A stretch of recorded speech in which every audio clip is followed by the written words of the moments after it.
Bolt your windows. Lock your doors. Check your closets. Look under your bed. And then prepare yourself. For it's another episode of Dark Knight of the Podcast.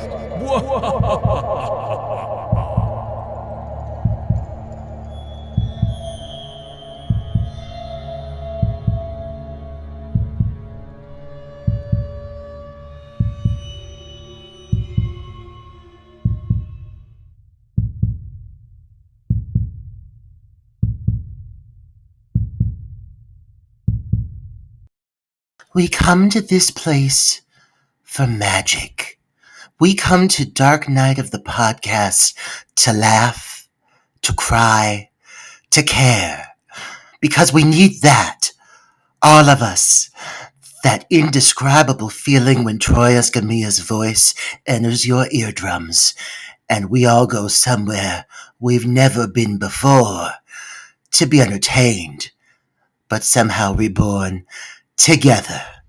Dark Knight of the Podcast. We make your podcasts fucking great. Isn't that right, Troy? Absolutely. Oh, Miss Nicole Kidman. I mean, I couldn't have said it better myself. Thank God we got Nicole Kidman to come on and do that monologue. I know. She's telling you to keep your cell phones off. So if you're listening to this podcast, make sure your Grindr notifications are silent, okay? Oh my God. Nicole Kidman sounding surprisingly breathless in this movie we're about to cover. A breathy-voiced Marilyn Monroe-esque Nicole Kidman. How'd you feel about Nicole Kidman, Troy? Tell me. You know, I love Nicole Kidman. I really do. I think she's a great actress. I think she's very versatile. There have been, several casting choices made with Nicole Kidman that when I heard she was the one that was cast for a specific role, I was like, are you serious? No, that is not going to work. But she's always pleasantly surprised me. I would have never imagined Nicole Kidman could have pulled off Lucille Ball. I remember when that casting announcement was made, a lot of people were like, what the hell? Because my perfect choice for Lucille Ball has always been Deborah Messing. But I was pleasantly surprised with Nicole Kidman's performance in being the Ricardo. So she's an actress that continues to surprise me. I've seen a lot of her work. Admittedly, I haven't seen all of it. This is a Nicole Kidman title that somehow, Roger, just it flew under my radar. I wonder why. Flew under your radar indeed. Flew under most people's radars, but not mine. Not mine. I saw this movie in theaters when it came out. I don't know why. I don't know what drew me to it. I don't remember going into it chomping at the bit to see 2007's The Invasion, the film that we're covering today. But you know what? After a Meg Tilly title like we had last week, I was thinking about Invasion of the Body Snatchers. Obviously, she was in the early 90s remake of the title, the third interpretation of the title. And I've been wanting to cover this title for a while for so many reasons. I think it's really going to be a really interesting conversation piece because it's examples of things that are done wrong and also examples of things that I think in retrospect are done better than maybe we give this movie credit. I think in some ways this film was a little ahead of its time. And people may listen to me say that and scoff, but I think that in how this film approaches pacing, approaches not telling necessarily a linear story, but jumping over around a time frame and kind of, coming in at different points when you don't know exactly what's going on and then circling back to the material again and revisiting it with a better understanding. I think it just feels in some ways very 2024. If you look at how TV and cinema is edited, how it's paced right now, a lot of it I think depends on not telling a linear story. And so in some ways I almost feel like this film got a lot of slack and I don't think it's completely fair. I'm curious to hear what you think on that. I can recognize the fact that, the film while watching it does not feel like it was made 15 plus years ago. There is something that is still rather fresh about the film in terms of stylistic choices. You are right. There's a lot of stylistic and editing choices that make the film feel fresh today. I guess I don't really have a problem with the film as a visual piece of art. I think the film looks great in many respects.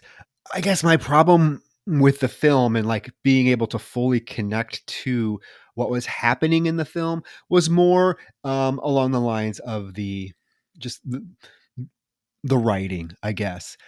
The plot, some of the plot things just did not land with me. And having survived, Roger, me and you having survived a pandemic recently, and all of us, not just me and you, I made it sound like it was only me and you that survived this pandemic, but all you listeners too. We survived obviously we survived the pandemic, the COVID pandemic. And this film, I mean, wow, definitely gave me shades of like Contagion in terms of how it predicted some things in terms of a viral outbreak, how it would affect things. But with that said, having gone through what we lived through with COVID, they're just something that rang completely false with this film and how things were progressing. And I will elaborate on that as we go along, because it is really the big problem I had with the film. Oh, Troy, honestly, I'm happy you said that because I say this as a fan of the movie. I think there's something about this movie that's really intriguing. There's something about the way this film is handled that there's a lot of like there's an element of panic that exists of developing, building like suspense that it's not always hitting it, but there are several moments in this film that I think are actually rather intense. And I revisited this film, with a fond appreciation for it. But I gotta say, it's surprising to me, Troy, that this is a movie that I feel like this film like was in its prime in the midst of 2020. Like I think in a way, like you're right, it almost felt like it predicted certain things that were happening. But now, in retrospect, like looking back after COVID has passed and seeing how this film executes certain things, it does seem like kind of half baked. There are certain things that seem just like not rational, and I think it's because we've all been through a collective trauma. But still, I have to give this film some credit for I think touching on things that seemed kind of ahead of its time and surprisingly relevant. And so I do think this film is worth a revisit, or for you, a first time visit. I'm really curious to hear what you think. I am curious to hear like the positive aspects, what you think of it in a positive light, because I think I know what the negatives are going to be, and they do apply to me as well. I don't think this is a perfect film, but I think it's definitely an interesting one to talk about. Yeah, I think we should dive right into this invasion. And listeners, if you've not seen the 2007 Nicole Kidman, and we are forgetting to mention Daniel Craig, Ugh. the Nicole Kidman Daniel Craig film, The Invasion, I think it is definitely worth checking out before you relax and listen to this entire episode, because I do think it's a film that is worthy of a one-time viewing if you have nothing better to do on an afternoon, and you don't want all of our comments about the film to spoil the enjoyment of seeing it for yourself. But yeah, I think we should just get right into the film and try to make some rhyme or reason of some of these character choices that are present throughout this thing. And I gotta say, listeners, we all know at this point how much you enjoyed that last episode of Psycho 2. I appreciate y'all reaching out and telling me how much you enjoyed it. Take it to Apple Podcast. Take it to the 5-star ratings. take it to me. I love you. Thank you so much. But God, if you're really enjoying it as much as it seems, because Troy, I have a feeling that last episode really captured a lot of attention, and I am just going to encourage people right now. Please, if you enjoyed that last episode and what's to come, leave us a 5-star rating. Now's the time.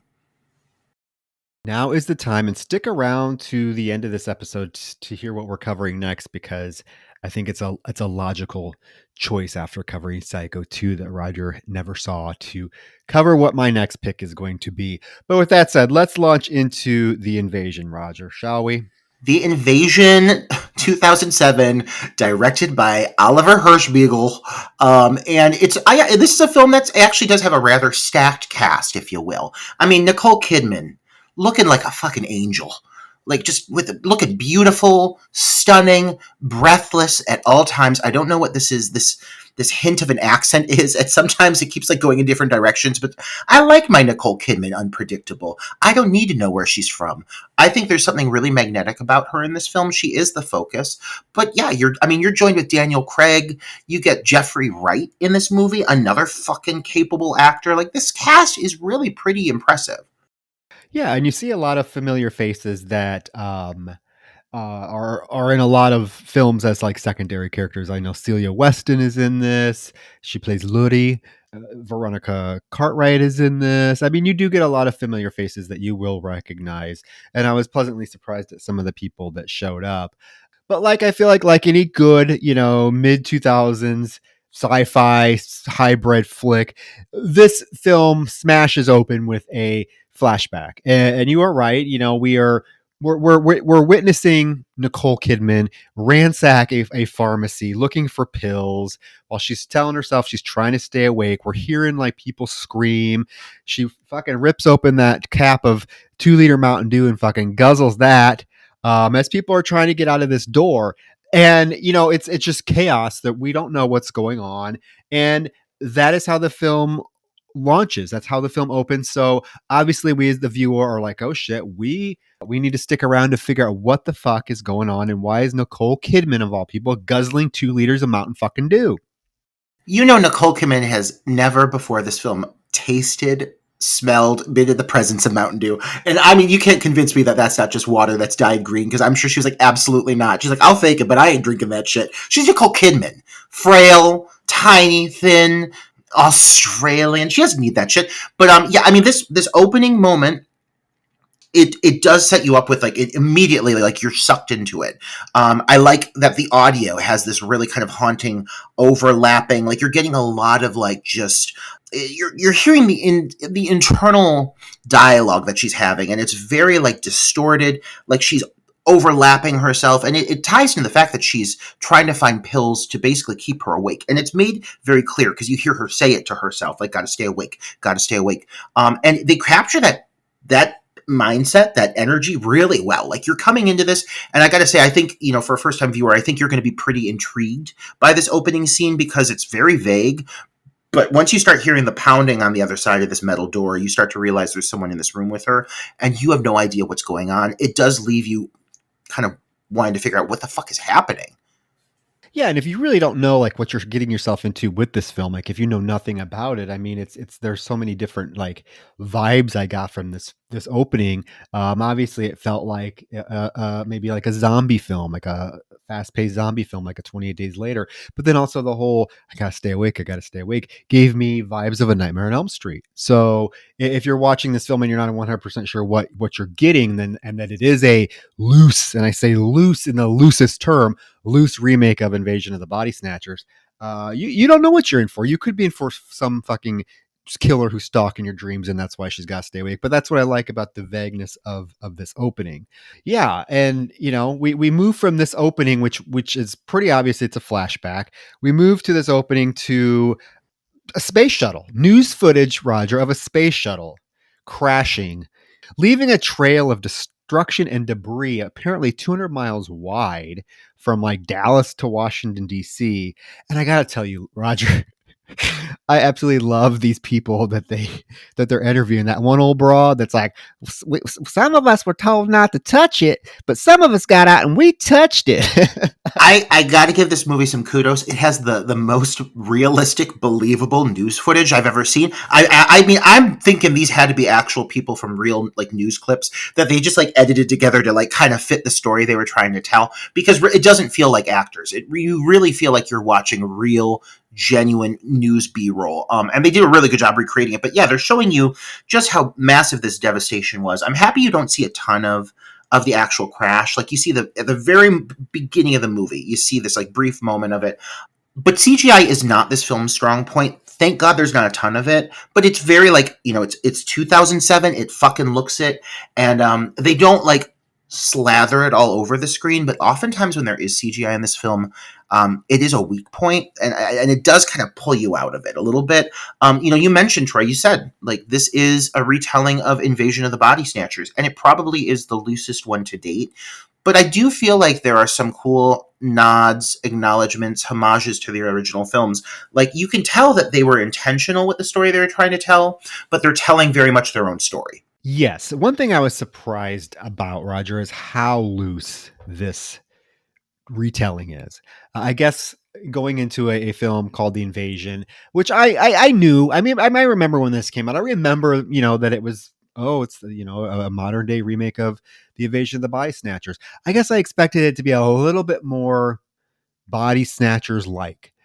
For me, a lot of this film just seems like, and this is not necessarily a bad thing in some regards, but when you're taking a film like Invasion of the Body Snatchers and doing a modern day retelling of it, I think Invasion of the Body Snatchers is a film that is very iconic. We all, even the early '80s remake with Donald Sutherland. I mean, there's images from that film that are burned in my memory. I guess I expected this one to feel a little bit more like that and less like a, I don't know, like a viral outbreak film like Outbreak or like Contagion. I guess that's kind of what I kept thinking in my mind is, okay, I kind of get what they're doing, but they're not really, in some aspects they're going kind of full force there, and then others they're really not. And I don't know. I just always kept thinking to myself, this really doesn't feel like an Invasion of the Body Snatchers film to me. It feels like it's kind of doing its own thing, and it really didn't want to be an Invasion of the Body Snatchers film. But somebody at the studio is like, "Oh, well, we'll make more money if we slap that title on. Let's do it." But no, I mean, I have to point this out here, and I don't know if you know this, Troy, but this is like a big aspect of this film, and honestly, how it ended up, this final cut of this film is not the original movie. This film had 17 days of massive reshoots that were strictly action sequences and changing the ending. And I think if you said, and for me, having known this for a long time about this movie, you can spot it. You can see it. You could see the moments where they're like, we needed to add something. Because there's a lot of moments where Nicole Kidman will go off and all of a sudden she's caught up in a series of high pace, like fast paced, high adrenaline action sequences, and they're cool, but they come out of nowhere, and then all of a sudden you're like back in the story. And it is kind of jarring. You know what I mean? That's my point. That's my point. Is the film never fully felt like it was its own thing in terms of telling a cohesive story. Yeah.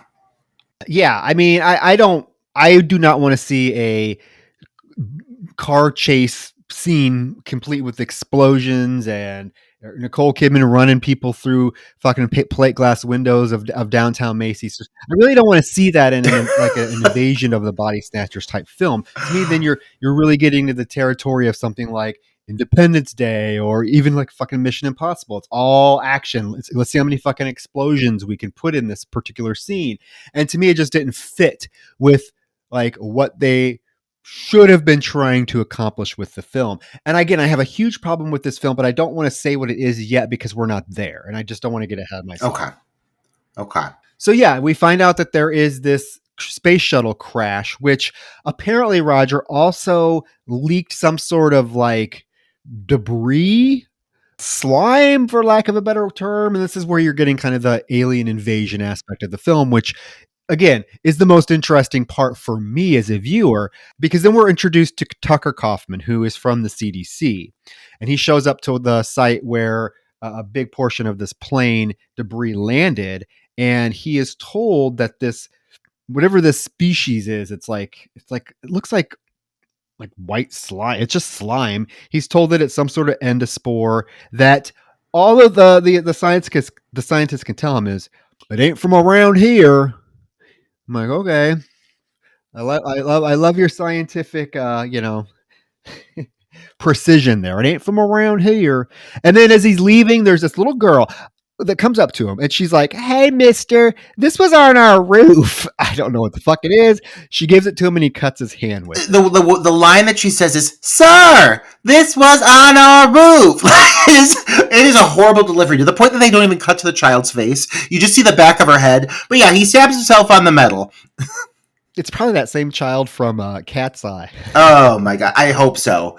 Either way, he cuts himself on one of these like growths that's coming off the metal, and this is really it. This is the setup, and it. One thing that kind of shocks me is how quickly this film just gets into it. You know, like they felt they needed to like shoot all these, you know, new sequences and everything, but like I wouldn't say this film necessarily suffers from what I would call a pacing issue. It's edited weird. I mean, they're jumping all over the place, but like this film moves pretty fast. In some ways, I'd almost say like it's moving a little too fast with some of like the exposition, because like, yeah, the thing crashes, this character of Tucker is infected, and like with one brief cameo from Malin Akerman, we realize that this guy is infected by an alien. Is that really Malin Akerman? That's Malin Akerman. Oh my God. I thought it was. The minute I saw her, I was like, oh my God, that's the final girls. Oh my God. And I was like, I thought that was her. I did not take the moment to actually go to IMDb to look up to see if it was really her, but I was like, oh my God, is that her? Oh my God, she's always welcome. I'm pleasantly surprised that it was her. in a major role in 2007's The Invasion. She's the pouty girlfriend that's mad that she had to wait all night for him, and she's like, I could have been home in my own bed. But yeah, you were right, because she goes upstairs, she gets undressed. They do Roger, give her enough screen time so she can take her clothes off in front of the camera, of course. But she gets in bed with him, and then like literally the next morning, he's laying next to her and she's snoring away, and the camera kind of moves over to him, and we see that he is all fucked up. I mean, skin, I don't even know how you describe this. Just skin is all scaly. Just his eyes are all matted over. I mean, almost looking like what's her name from the opening of The Ring. Yeah, this is the closest this film ever gets to like that kind of cocoon idea that the other invasion films have brought forward. You don't really get that, but you do get like this mucusy kind of film that forms over people when they go into REM sleep. As you find out, when the time period in which people become infected by this virus, they fall asleep, they go into REM sleep, their bodies basically go into like a comatose state, and they form this like fucking mucus all over them. And it's pretty gross, but for the most part, most of the times you see it is CGI, and it is a little distracting. You see a few times, you see a couple shots where it's not, and it looks really actually fucking great. And it does kind of suck that they kind of fall back on this very digital effect, because like it doesn't really hold up in my opinion. It didn't bother me. I thought I kind of thought it looked sort of cool. I mean, yes, it's CGI, but like I said, it's disturbing enough. It's disturbing enough looking that, it definitely caught my attention. Like I said, it's sort of like a cocoon kind of mixed with Amber Tamlin's face in The Ring. I mean, that's kind of what I was thinking. It's just all veiny, and yeah, it's effective. But the point is like how quickly this happens. I mean, we're not even probably 3 minutes into the film, and here we are with this, who we find out is going to be a prominent character in the film, has transformed. And we realize he's a prominent character in the film because the next day at her office, because we are now introduced to the beautiful Nicole Kidman, Carol, who is playing a psychiatrist in this, she gets a call from Tucker. And we find out, hey, this was her ex-husband, and they have a child together, Oliver. He tells her that he wants to see his son, and she immediately says no and hangs up. So, right away it's also kind of establishing a shaky relationship between Carol and Tucker, and there's the young Oliver that's kind of stuck in the middle of everything. It is worth acknowledging that Malin Akerman does not ever come back into play again. I almost wonder if he killed her. You don't see her as an alien. You don't see her at all. Like, I almost wonder if like she was in other scenes that got removed. It feels weird. You never see this girl again. You don't know what her outcome is. Also, they have a dog. There's a moment where he comes home, he sees his golden retriever. The dog automatically senses something about him and runs off. You don't really see the dog again until a big reveal. But like, yeah, right away. I mean, like, next day when he wakes up, there is something very off about him. We get Nicole Kidman strutting downstairs in a white tank top and see-through pants with her headlights just beaming. I mean, this woman's nipples, I never thought I would see Nicole Kidman's nipples so prominently. It's been a while since we've gotten a topless scene from one Nicole Kidman. Is that correct? Oh, I guess. I don't remember a topless Nicole Kidman scene, but I'm sure she's done them. Maybe early on in her career. What was that? Was it Eyes Wide Shut? Did she do a topless scene in Eyes Wide Shut? I don't remember, but maybe she did one like in Dead Calm or something along those lines. Early in her career. I guess what I'm saying is I just didn't anticipate seeing her nipples in this movie. She was naked. She did do topless in Eyes Wide Shut. I do know that. Well, she's doing her best, Rose McGowan, Tatum Riley. Yes. impersonation. And they look great. I mean, she looks great. I got to say, this haircut, the look that they're giving her, she looks very sophisticated. This like bob that she has, this strawberry blonde look, it's really flattering. She does make for a rather like enticing lead. Wouldn't you agree? Oh, again, it's Nicole Kidman. Yes, I mean, and Nicole Kidman is no stranger to the genre. I mean, she's done the others. She did to Die For, which technically not a horror film, but true crime esque. So she's not. That's another thing I like about Nicole Kidman is she seems to pick projects that are diverse. She can do a musical in one year and then the year later do this. I do like that she does. She does pick a diverse a diverse cast of roles to play. Yeah, I would agree, and I think that she does bring her A game here, though the script is at times a bit clunky. This child, we've had a lot of annoying children over the course of Dark Knight of the podcast. We've covered a lot of movies in which kids are rather grating. I will say, in the sense of like child performers go, this kid starts off pretty rough. This Oliver, he's rather obnoxious, but I feel like in this, as far as it goes with kids in major roles in movies, I gotta say, I think that as the movie goes on, if anything gets better, it's actually this kid. He almost has like a redemption arc. He does start off rather fucking obnoxious, though. Yeah, I don't feel one way or the other about him just because he's just doesn't really register with me, which not a bad thing because I would much rather have a feel indifferent about the character than I would absolutely fucking hate the kid character. Because like a movie like The Babadook with that fucking kid, I could never watch The Babadook again just because of that fucking kid. So yeah, a terrible child, whether it's a performance or just a kid that's supposed to be a fucking brat, can ruin a film for me. This kid didn't buy. I just again didn't really register with me. He's fine. And in fact, I do like that they. I will say I buy the relationship between her and him. I do think a lot of times with a child actor and a you know that is playing opposite of an adult actor, and they're supposed to be mother son or father daughter. A lot of times it just doesn't ring true. I will say that I do kind of buy these two as mother son. There is some sort of connection between these two that actually rings authentic. Like there's this whole scene where she's getting him ready for school in his Spider-Man costume, and she walks into school, and they're just kind of having small talk.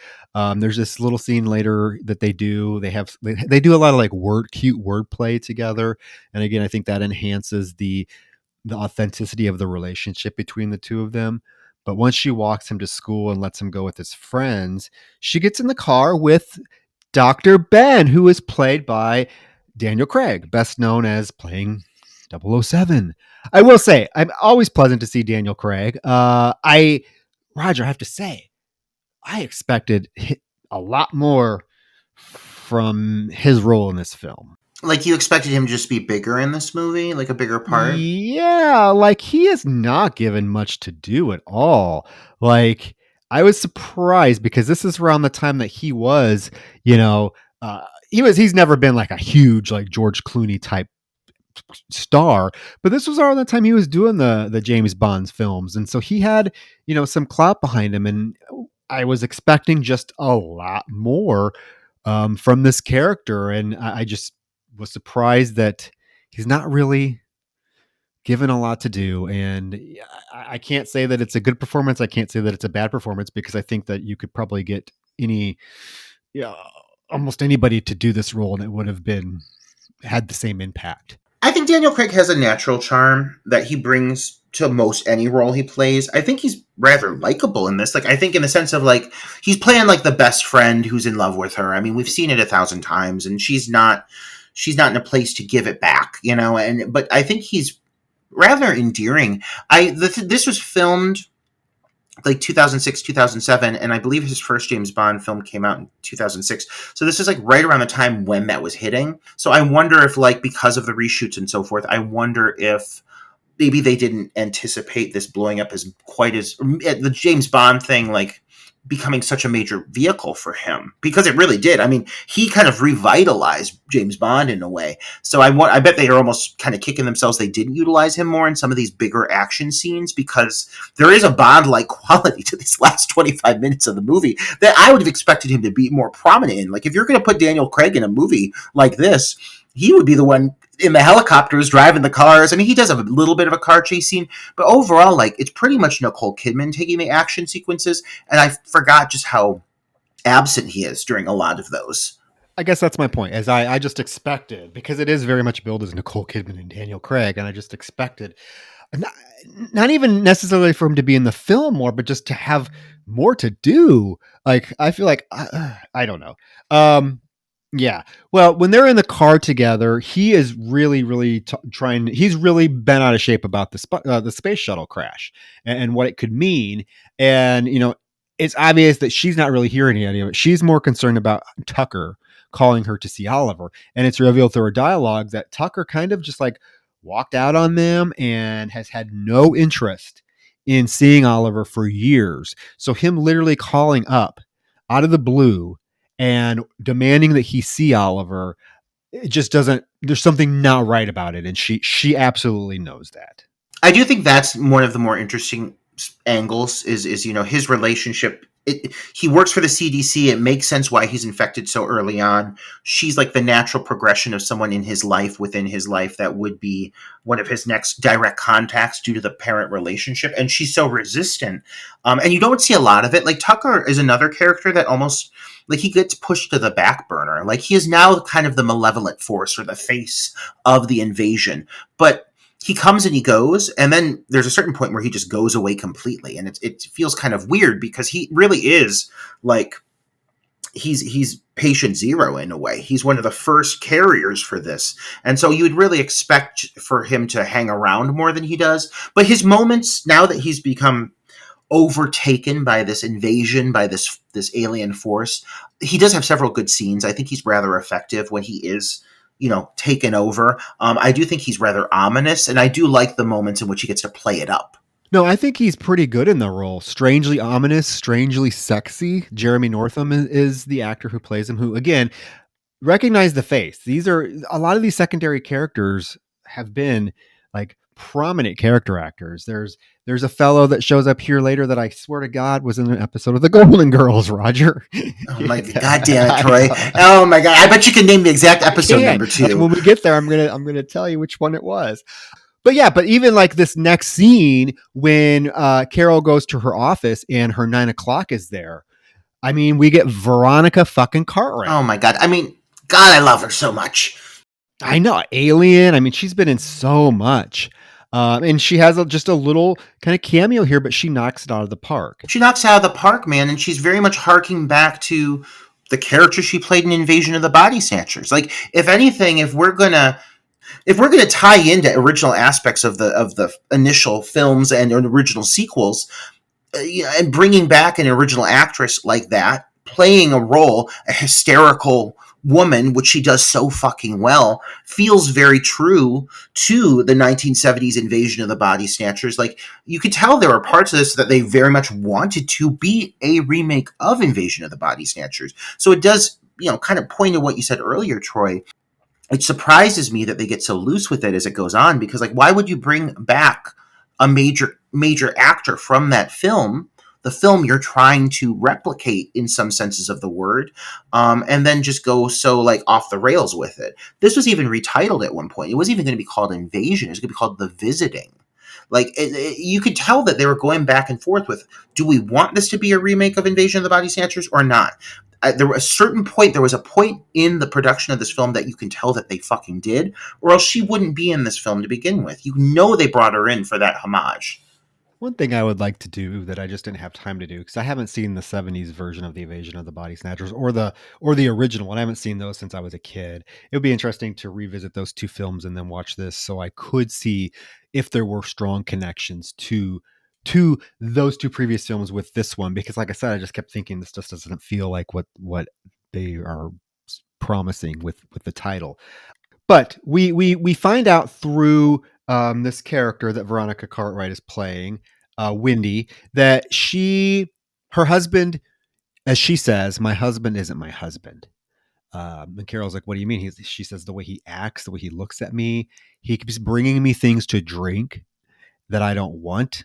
She got so fed up with him that she threw a glass at him and hit him with it, and he didn't do anything about it. And she's like, that is not my husband. I mean, she basically hints that if it was really her husband, he would have beat the shit out of her. But then she tells this really sad story, Roger, about the dog. It's a really sad story, but if they would have named this dog anything other than Bobo, they would. I mean, like, there's something about the fact this dog is named Bobo. And yes, Veronica Cartwright is selling it. She's giving it her all, but she's sitting there. She's like, and then he took Bobo by the throat, and you knew he was scared, and he took Bobo, and it broke his neck. And hearing the name Bobo over and over, like, it kind of sucks the fear factor out of this moment. Do you get what I'm saying? Yeah, Bobo, yeah. But he kills Bobo because Bobo started to recognize that this wasn't his daddy either. And Bobo actually growled and lunged at him. And that's when her husband strangled Bobo and broke his neck and then just took him out to the trash like he was nothing. I love the fact, Roger, I was like, oh boy, that this woman just gets done telling her psychiatrist this horrible thing that happened to her. Her husband has killed their dog, and all the doctors, like, all Nicole Kidman does is like, oh, well, I guess I'm going to up your medication. Here's a prescription.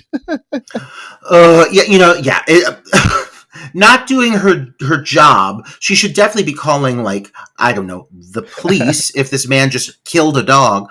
But I do find the approach of making her a psychiatrist in this, it does bring up some kind of cool points as this develops later. It does make sense that they went this career route for the character of Carol, because there are some interesting parallels as the alien force becomes more and more prevalent and prominent. You almost, at some points when you're like looking at how they analyze like humanity, the violence that comes out in humans, comparing it to an alien species that just doesn't have that, as we come to learn. I wish they would have explored that a lot further. I mean, this movie is so bloated, it's so jam-packed. I don't know when they would have done it, but like, I think it adds one of the most interesting angles that this film has is her as a psychiatrist watching as people start to lose themselves to this invasion. Well, it's also used as a tool for some pretty, I guess, negative jabs towards her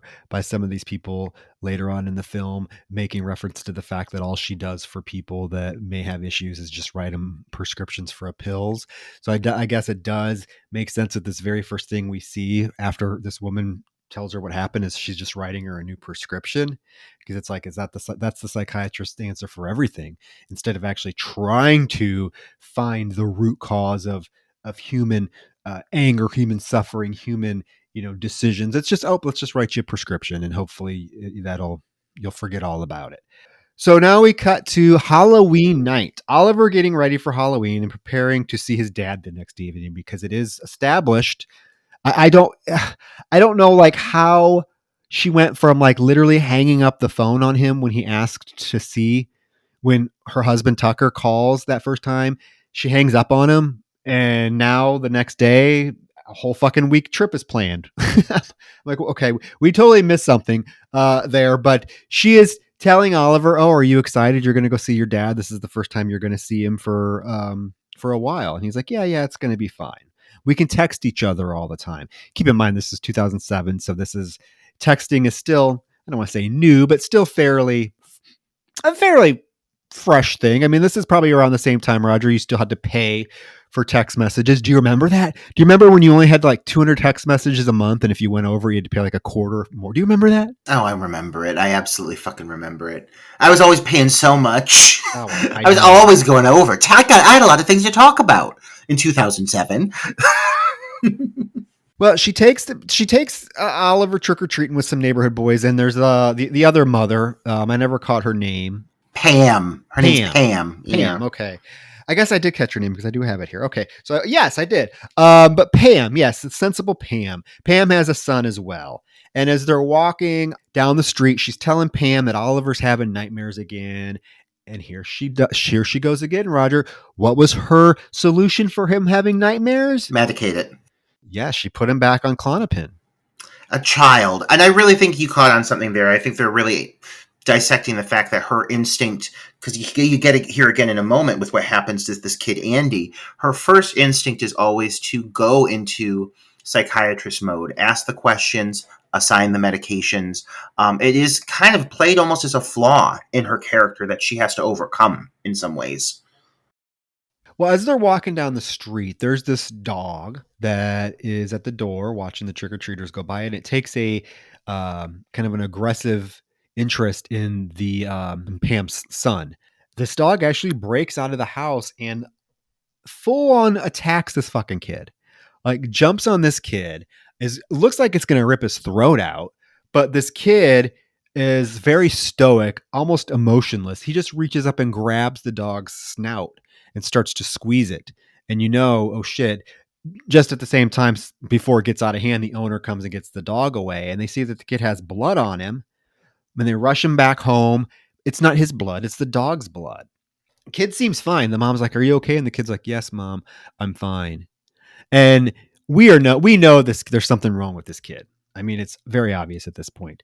And then this is when Ollie reaches into his trick or treat bag to get some candy, and he finds that fucking like 3-inch long piece of white slime. It's pretty gross. You start to see a lot of these things here. For a moment, they're almost like there's even a line where they say that they think it's maybe like a Walmart toy where they got. Like, I don't know if Walmart would ever sell something like this, but like it looks like almost like a Halloween toy, and in a way I can see that, but it's gross. It's CGI, but it's actually one of the cooler effects in the film. And this is something that you learn is used to like basically like plant in people's foods, plant in different ways for basically people to start to ingest this virus or take it on, whether it be through liquids or it's just this gross slimy material that is like this cellular structure that becomes kind of a moment of fascination for some of the characters. You do have another moment here where she starts to psychoanalyze Andy, and you start to see the interactions from the kids. You see Andy like putting all of his candy in like a little row, and it's very organized, and the other kids are being kids. And one thing I like about this film is if you're watching in the scenes, and sometimes it's almost heavy-handed, but sometimes I think they do it really well. There's always moments where you start to see different characters in growing in increasing volume, seeming socially off in the way they're interacting, in the way that they're looking, in the way that they're just existing in the moment. You start to see all these little things happening, and it is you constantly have to be watching in the background what's going on, because there's a lot of really interesting little quirks that these people start to take on when they become infected. You and I would pick up on this in a fucking heartbeat. In this movie, somehow, even the psychiatrist can't pick up that these people are completely void of emotion. They're all very monotone. It seems very obvious, but it does add for some really, I think, cool moments. And if anything in this film does feel similar to the energy, to the vibe of the original invasion films, the first 3 versions of the movie, it's how people start to act, how they become when they're taken over. There's always this disassociated element to who they are. And I think this film does a pretty good interpretation of that. I think that when people are taken over by this force, there is something chilling about their presence. There's something, it's like almost like a hive mind mentality. And it does translate pretty well for me. Yeah, I would agree with that.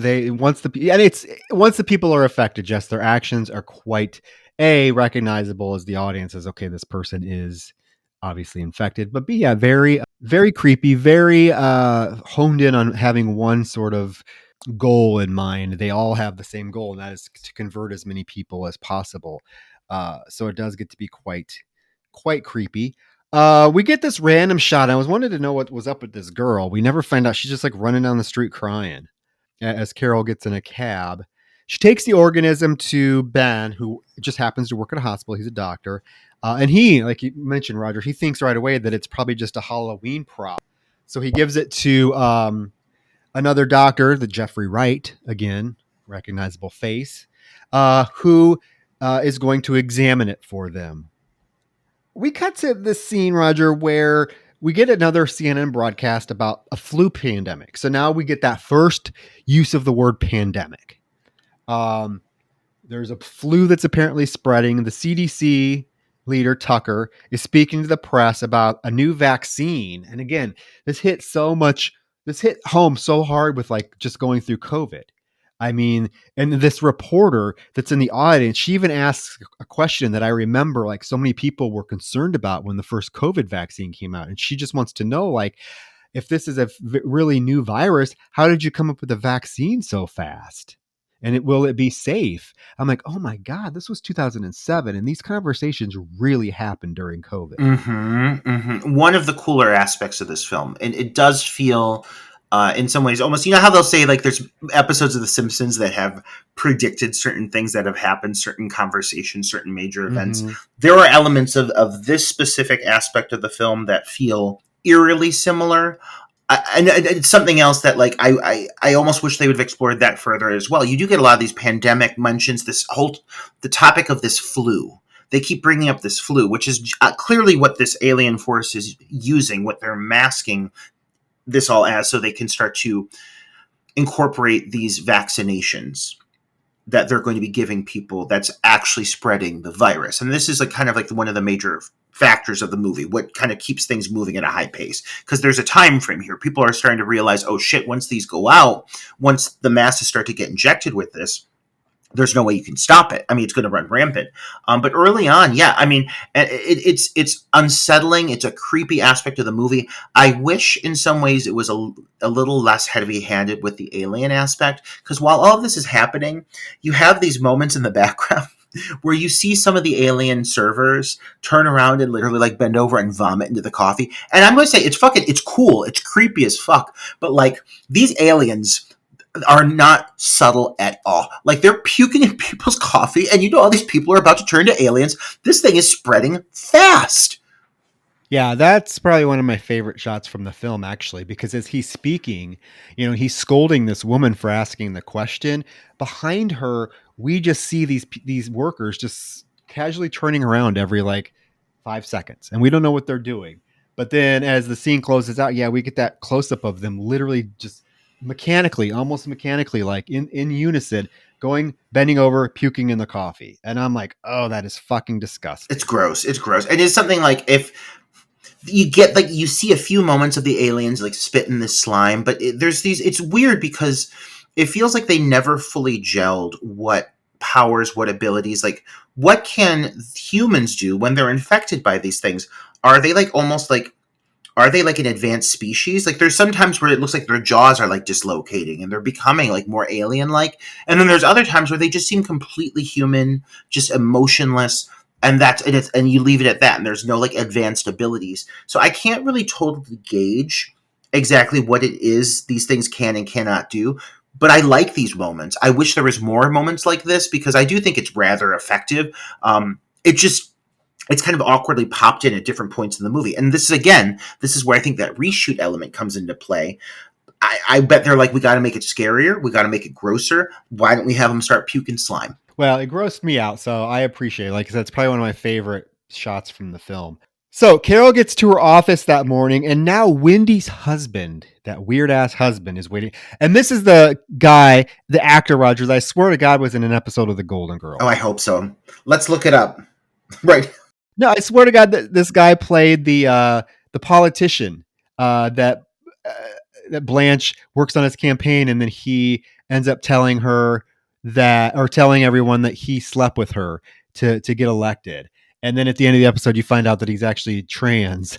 I swear to God, it's this guy. I don't know. I didn't look it up. Like I said, I didn't have the wherewithal to look any of these things up. I was just going by the face. I'm like, oh my God, he was in the Golden Girls.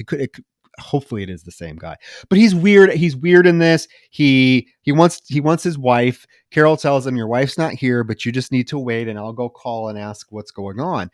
So Carol goes to her office and she calls Wendy, and Wendy is like, hey, I'm on my way to your office. I'm going to be there in a second. So Carol looks out the window and sees her crossing the street and reveals to her that her husband is there. And this is when Wendy stops. And she's like, never mind. Can you keep him there? I'm gonna go back, maybe go to my sister's, pack up and get out of there. I didn't think I could trust you, but thank you for telling me. And then she just hangs up, gets in a cab as she watches her get in a taxi. And I really think that like with the introduction of this character, like I wanted to see just from a perspective of an audience member, you give this character, you have her deliver this, monologue at her introduction. You're using her as a catalyst for conflict. You have her husband show up. I kind of wanted to see like what happened to her, because she's on the phone. She says she's going to her sister's and going to leave. The husband stays there for. I just want to know like how we know what happened to her, because it's revealed here in another scene. But like, I want to know how it happened. How did he get to her? I wish we would have at least saw that part of this. Well, you see Wendy later in the movie. You see her get grabbed by the cops and tasered. Oh yeah. Well, you do. She's the one that's. You're right. She's the one that we end up as immune. Mm-hmm. But like, I want to know like what. I don't know how her husband got to her. Yeah. Why didn't she just leave? I agree on that. I wish she had more presence in general, because she's a pretty interesting character. And I love this whole sequence that you're talking about where you've got Carol on the phone and she's looking down at the intersection, and you see her on the street stop and turn and fly down a taxi. I think that's a really cool sequence. I wish she did come back more, just because I think she's fun. Honestly, she's weird. She's kind of a quirky character, but she sells it. One thing we haven't touched on, and I do think it's one of the strengths of this film, the score. There is this pulsing, just almost like at times, like just like it's got this like almost like furious kind of just like building tempo that can get it can build and swell and get really, really intense in these moments of extreme tension. And I think that the scenes that succeed, oftentimes the scenes that really do land, are really amplified by a really solid score. What did you think of the score? I'm curious. Roger, I'm the type of person that I don't really pay attention to the score. I mean, I do to a certain extent, but you're asking. I'm sure it was great. It's one of the aspects of filmmaking that I don't really pay attention to. Is that bad? Yes. Oh my God. I mean, honestly, listeners, tell Troy how important the score is. Joking. No, listen, I know score is important. I mean, come on, I understand that, but like casually watching a film like this, it's just one of the things I don't really think about or comment on. I don't know if unless it's like something that really, really is like, wow, this score is amazing. Like It Follows, for example. That score is just so unique and so fitting for the film that of course I'm going to comment on that. But with a film like this, I'll be honest with you, the score didn't even register with me. And that's not saying it's a bad score. It's just a score has to really, really be something grand and great and unique for it to register on my radar to want me to bring it up. Does that make sense? Yeah. Yeah, so we cut to Carol in the car with Oliver. This is where they do have that pickle pun. They have all these little word games they play, like with pickles and coming up with as many different types of pickles as we can. When they drive through this tunnel, and this woman all of a sudden just like jumps out in the middle of the street screaming that they're coming, we have to warn people. Carol slams on her brakes and this woman runs to the other lane and is immediately just like mowed down by this SUV. The driver is just like, he's just staring straight at Carol, like not even concerned that he just hit this woman. This tunnel sequence is one of my favorite moments in the film. This broad, I mean, this broad's had a rough day. She comes running up. She's like, we gotta tell people. Like her hair's all messed up. She's covered in sweat. She looks haggard. And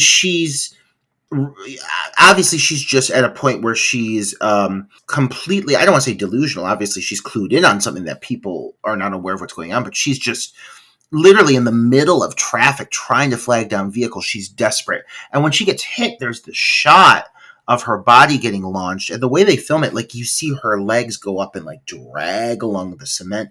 And it's actually rather brutal. This is a PG-13 horror film.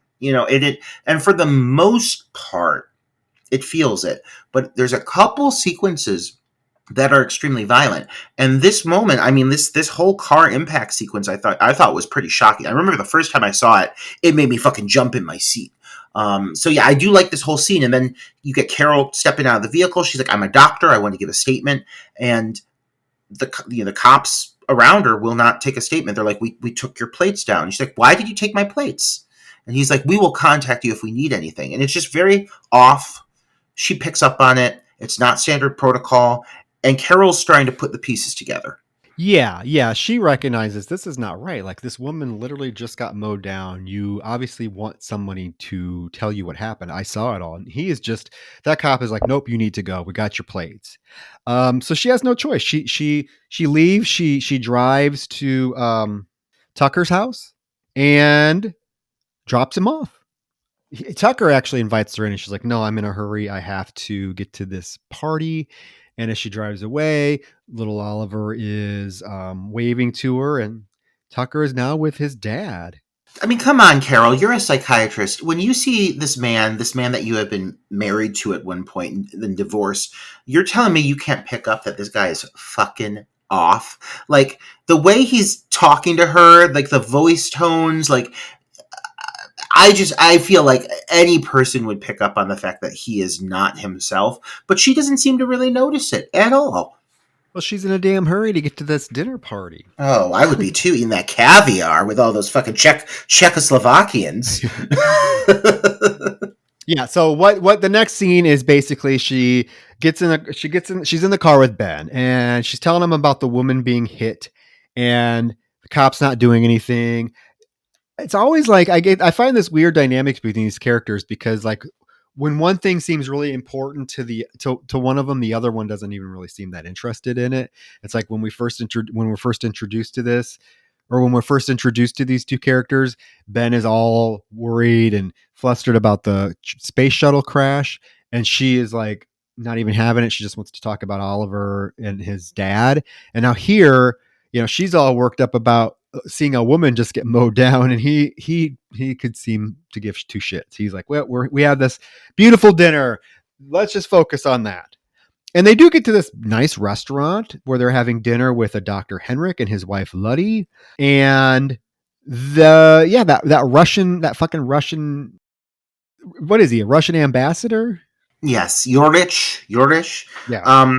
Yeah, and there is that little moment here where Oliver sends a video over his phone, be like, "Hi, Mom, I'm with Gene," and you meet Gene, fuck Gene, the neighbor Gene. But there is this little moment where the two boys are sitting next to each other, like playing on their phones, and Gene says, "Something's wrong with my dad," and Ollie says, "Yeah, something's wrong with my dad too." And it's clear that even the kids are picking up on it. But then you go into this whole big dinner moment, and I think that this is one of the more charming moments in the movie. I think you get some of the best actors in this whole sequence.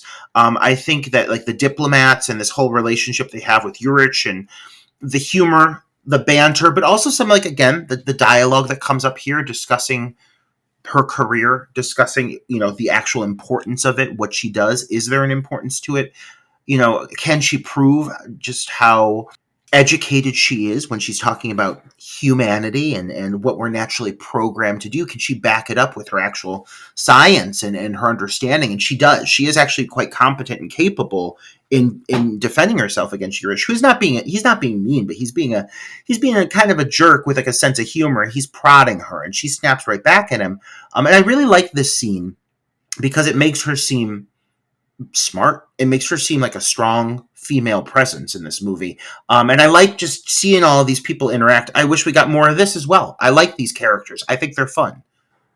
Yeah, I think we needed to see something like this with her character displaying just how smart she is, because like I said, there's been a few moments in the film so far where I have questioned her intelligence based on her reactions and decisions to certain things. So it is nice to see that she can go head to head battle of wits with the Russian, because he is taking jabs at her career. This is what I'm talking about. He is like the first person to point out the fact that she's a psychiatrist, and he's like, he says something like, can you just give me a pill to help me understand the world? Is there a pill that you can give to prescribe that will help us understand what humans are capable of and their most primal instincts? Can you just give me a pill for that?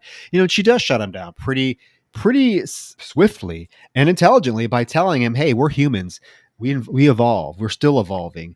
All these major psychiatrists would agree that we are still evolving, and everyone just gets a kick out of her ability just to shut him down, including him, to the point where Dr. Henrik and his wife think that Ben and her should get married. Oh, I love this. And I'm curious about the relationship that they have with Ben, because you're right, Ben isn't explored a lot. He's obviously a doctor, but like I'm curious, like what is this close relationship he has with these two? I do believe Henrik is a doctor as well, like so it makes sense. But they're introduced, and you're not really given any backstory on how they really know each other. I find the dynamic between Ben and Carol to be quite unfleshed out as well. Like, you get Daniel Craig and Nicole Kidman together, and hell, they would have made for a very, very, very charming and capable couple, like love interest, and that's what you think is going to be the case. But like, we get the scene after the dinner and all of the fun they had at dinner, where he drops her off at home, and before she goes inside, I mean, he makes his move and they kiss briefly before she stops him and tells him, "I need us to remain where we're at, just friends." And I thought, Roger, that was honestly kind of a poor decision for these characters, because it's obvious she hasn't been with her husband for a long time. These two are spending all kinds of time together. And I get it. I get it that, it is refreshing, I guess, in a sense that you have two characters, a male and a female, that are just friends. It's just platonic. But it just seemed like a really odd decision in this particular film for her, especially, not to want to pursue anything with Ben, when it's like set up that way, and then this line comes out of nowhere. Well, it's clear that she's like her top two priorities, and I mean, and this is even said later in the movie. But it's clear that her priorities are Ollie and then her job. Like, I think one of her weaknesses, one of her her flaws, is she is completely married to her job, and it's one of the only things she talks about. She's bringing it up to her friends. She's diagnosing kids. She's giving her own kid medication, and so I think it's even said later in the film. It's one of the reasons she got divorced to begin with from Tucker. From yeah. Tucker. So I think it's something that almost in a way that she's not allowing herself to have that, which is an interesting dynamic for her character, because she's saying, as a psychiatrist, you'd think she's someone who's in a place where she should be giving advice, can be, actively advising people on how to go about living their lives and being the healthiest they can be mentally. But for herself, it doesn't seem like she's able to give herself the basic joys of just being, a single, mature woman. And it feels like she just gives it all to other people. And so I think that, again, could have been explored further, but unfortunately it was not. No, and here's the thing: is like I'm not saying, oh, if you have a male and a female lead in a film, they have to be love interests. That's not what I'm saying at all. It's like it's just in this film, I guess I have such a problem with Daniel Craig's character and how he's utilized, and almost to the point, Roger, where I personally think that you could completely remove this character from the film and you would not lose anything. That is how unimportant ultimately I find this character to be.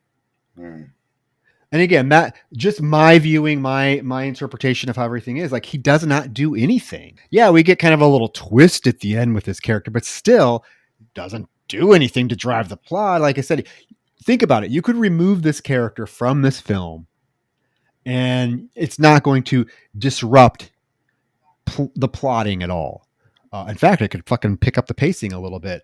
So I guess that's what I don't know. I just have a strong, I don't even want to say dislike of the character. I just have problems with this character and how just underutilized this person is, and ultimately how like pointless the character ends up being. So, but yeah, she goes inside. He is surprisingly okay with the fact that she just wants to be friends. He even makes a little joke about, oh yeah, I shouldn't have tried to do that. I tried to, kiss a drunk woman. And she goes inside, she texts Oliver, and suddenly, Roger, there's a knock on her door. And she goes to her front door, and it is a gentleman, and this has to be pretty late at night, I'm assuming, who says that he's a census worker, and this is an emergency census. He has to get it done because there's a deadline. I'd be like, get the fuck off of my stoop, you piece of shit. It's got to be like 1 a.m. And he's like, oh, we're working around the clock now. We're on a deadline. I'd be like, how dare you? How dare you come to my home at 1 a.m., sir? Yeah, well, her tea kettle goes off, and she's like, "Just a minute. I'm gonna go check on this, and then you can ask me the questions through the door." And as her tea kettle goes off, and she turns away from the door, he literally like starts trying to bust down her fucking door to the point where she runs in. She has to like slam her body against it to try to latch it, and he pushes it so hard she fucking flies onto the floor. And he is violently trying to break in. Luckily, she gets up and she gets it locked. And this is when he just like gives her that fucking evil glare and then just casually walks away. There is a flicker of a moment where the door starts to, where she's closing the door and you see his face and he does like this shriek kind of like, like thing with his mouth, where his mouth opens up, and it feels not human. And I bring up again, like, I'm confused by what this like alien virus can make people do. Like, can it make you, like, I don't know, like extend your jaw? Like, does it make it so that we are able to do things that a normal human could not do? Not fully explained, but it's a cool scene. And like, I like just how unsettling it is. Like, after she like locks the door, he just turns and walks away, and she goes and calls, obviously she calls Ben, panicked, because she's also drunk. Like, let's keep in mind, she's like buzzed, and she's kind of like, waddling around doing her thing, when all of a sudden she's fucking attacked by this guy. I think it's a cool scene. I enjoy this moment. I've got a few little gripes about the overall everything. Like, it doesn't make sense. Like, I would never open my door for this guy, but I like the moment. No, it's scary. It's tense. I thought for a minute he was going to get in. Yeah, and I think you make a good point, and I'll just mention this briefly. I think you make a good point about like what these aliens are supposed to ultimately be, and like I have a lot of problems with this film, and like one of the problems I have with it is what you're sort of alluding at is there's no, like, to me, there ultimately There's no rhyme or there's reason. no rhyme or reason. There's no like, how am I going to phrase this so I'm not sounding like I'm morbid? There's really no bad aspect to being these things, and in fact, like one of their big selling points is the fact that, and it's very true, the fact that if you become one of these things, if all of society would just buy into this and transform into these life forms, there's going to be no more war, no more rape, no more murder. They just want to live in harmony. So ultimately, it's like, then why would you resist this? Like, it's not like you become an alien and it's not like Slither where your body fucking explodes and all these aliens slugs fly out of you. You just seem like to be a rational person, and you don't want to rape anybody, you don't want to kill anybody, you just want to live in harmony. That's another kind of thing, and I'm like, I don't know. I think the only downside here really is that people who are, as you start to realize the immunity aspect, anyone who has this immunity, these aliens are like, okay, we're going to just fucking kill them. So then it adds like the human aspect of like, oh, like my child, like that's the whole thing here. She's got to save her kid. I mean, maybe a small price to pay though for like everlasting peace and harmony. Like, I don't know. Very small price to pay. Like, if you, again, these things just want to live in harmony, and they clearly state there's no rape, there's no war, there's no murder, there's no anything. We just live our lives like this. We just want everyone to be, I'm like, okay, so what is the big like resistance to this? I don't know. They should have made something more clear about why you do not want to be one of these things. That just was never the case in this film. So the next morning she goes downstairs. Ben is there. So she obviously called him to come over. He's cooking some pancakes. On her way to work, she gets a little video message from Oliver. And as she's like watching it, she just notices now that people on the street, and this is from this point forward, are just like staring at her. They're just like standing there staring right at her. People in cars are looking at her. When she crosses the street, they're staring at her. She gets to her office. Her assistant tells her that 2 people canceled already. And again, remember, there's this flu supposedly going around. So they just kind of chalk it up to that. Carol asks about Wendy, and the receptionist says, I don't know. I haven't heard from her. So she goes into her office to call Wendy. And this is when like there's a delivery driver standing there the whole time. And this is like once Carol gets into her office, this delivery driver and the receptionist give each other the look. And you're like, oh, fuck. Oh yeah, her receptionist Carly, who tries to force that orange pico tea on her here in a moment, because now Carly's an alien. Like, everyone's becoming an alien, and they do recreate this whole walking sequence. You saw it very similar, like almost exactly the same sequence earlier in the film, where you had her walking through like a very active, busy street, and now you've got this whole moment where she's walking through the same sequence, but like there's significantly less people. The people you see are all now very still, and they're all like you said, they're looking at her, and it's just there's like a shift in tone, and I like these moments. I kind of alluded at this earlier. Like I like when you start to see how society is just changing around her. Well, Carol calls Wendy and her husband answers and just tells Carol that Wendy's asleep. He says everything's fine with her. Actually, it's better than it's ever been in a long time. She's fine now, and she'll tell you herself. And Carol's like, if I swear to God, if you don't have her call me back, there's going to be a problem. He's like, she will call you later today. And he hangs up on her. This is when Carol starts, she starts Googling phrases like my husband isn't my husband. And she finally, she's Googling these phrases and she gets to like, my son isn't my son. And I guess the whole point of this, like I was trying to figure this out, like what is the deal with this? I guess it's because she's seeing how many people like have searched that same phrase. Because she's seeing there's like millions of Yeah. hits now for that particular phrase. And this is, when her assistant Carly comes in and tries to get her to drink that fucking tea. Looking all suspicious, glaring. Thank God that call comes through right in the nick of time. I know. Yeah, she gets that call from Ben, who tells her apparently that Dr. Steven has kind of examined the specimens, because then we cut to Ben and her in Dr. Steven's lab, and he gives this long explanation about what this thing is. He basically compares it to like a night sweat that has solidified. And basically, a percentage of it is spent white blood cells typical of any infection, but another percentage of it is hormones that the body produces when it enters REM sleep. And what we find out, to make a long story short, Roger, is yes, what causes you to become an alien when you are infected with this virus, however it may be, whether it's through the vaccine that the CDC aliens are giving people or through the puke they're puking in your face and in your coffee, whatever it is, it's REM sleep. Steven is saddled with pretty much all of like the scientific exposition that this film requires, and it's a lot. But I mean, like, let's be real, Jeffrey Wright is a very capable actor, and I think he sells it. They do like layer over top a lot of things that he's saying, like these CGI digital shots of like blood cells. Oh my God. If anything feels dated in this movie, it's the fucking blood cells. Like, stop cutting to the blood cells. But like, I mean, it's kind of like they have to paint the picture of like, this is what's happening. And you learn like he's tried to burn these cells. He's tried to destroy them, and like nothing can destroy this like alien organism, whatever it is. And so it's basically like there's no way to defeat it. And so we're trying to enter like the main arc of the film, which is like, how do we come up with a cure for this virus that's spreading rampantly, which is, again, very much alluding to something that we've now experienced as a society, which is an interesting angle. Yeah, so basically this virus is rewriting people's DNAs and reprogramming their genetic expressions overnight. Again, it's REM sleep.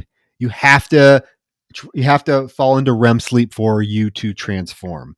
And he does mention that it's starting to show up now all over the world. Suddenly, Ben gets a call from Ludi, who is Henrik's wife. And she tells him that the Russian friend Yorshi has something terrible happening to him. So they all rush over there. And as they're walking into his house, we do see like a whole bunch of people lined up to get that flu shot. But they get to Dr. Henrik's house, and you see they go upstairs, and fucking Russian Yorshis is on the bed in that cocoon-like state. And Roger, I would be freaking out. None of these people seem to be that bothered by this man who is literally in a fucking cocoon, twitching, and and they're just like, oh, he looks like he's has some kind of cellular condensation on him. I'm like, I would be freaking the fuck out. Let's also talk about the random aide who is now a character, and she's there with him for like like several major scenes of the movie. I don't know her name. I don't think she has a name, but she's around. So yeah, Dr. Steven kind of launches into action and says that they need to do like a complete diagnosis on him. Ben wants a video camera, so he tells Ludi to go to the media room and get a video camera. In the meantime, he asks Carol to use her phone as a camera. So as she's taking a picture, the flash actually wakes him up and he attacks her. This moment caught me off guard. He like literally jumps out of the bed, grabs her by the throat, and slams her against the wall. And they get him off of her, and he like falls to the ground and slithers away like a fucking snake. Oh, the way he like army crawls, it is I creepy. know. This is one of the creepiest moments in the film. Yeah, but he gets to the top of the stairs, and then Roger, he literally just starts spitting up, vomits, and he dies.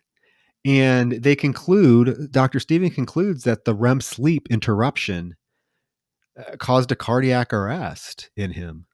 Yeah, it's raising the stakes. I always say you got to start raising the stakes, and now you start to realize that this once this gets into this REM sleep situation, if they're disrupted in the midst of it, yeah, it's going to fucking kill them. Like it is completely rewriting their DNA, and so the film does start to hit a different pace at this point. I feel like this has been all about like plot development, and like it's been like kind of like hinting at what's to come. I feel like once you hit this kind of moment with Yorish dying, I think that it kind of ups the ante a bit, because now you start to get into like panic mode. Carol is like, I gotta go get fucking Ollie. He's staying with Tucker, and I've just got to go get him. So of course, like she just takes the fuck off. That is now her focus, is to go get her kid. Well, when she gets there, she rings the doorbell repeatedly. He finally answers, and she scolds him for not returning her calls. He invites her in, and a bunch of his quote unquote colleagues are in the house with him, Roger. Creepy, just sitting there staring at her. She asks him, like, what the hell is going on? What are you covering up? As she starts to like go upstairs and gather Oliver's things. And when she goes to leave, Roger, the front door is locked, and all of his colleagues start to surround her. And this is when Tucker goes full force, telling her, when you wake up, you're going to feel exactly the same. You'll still be you.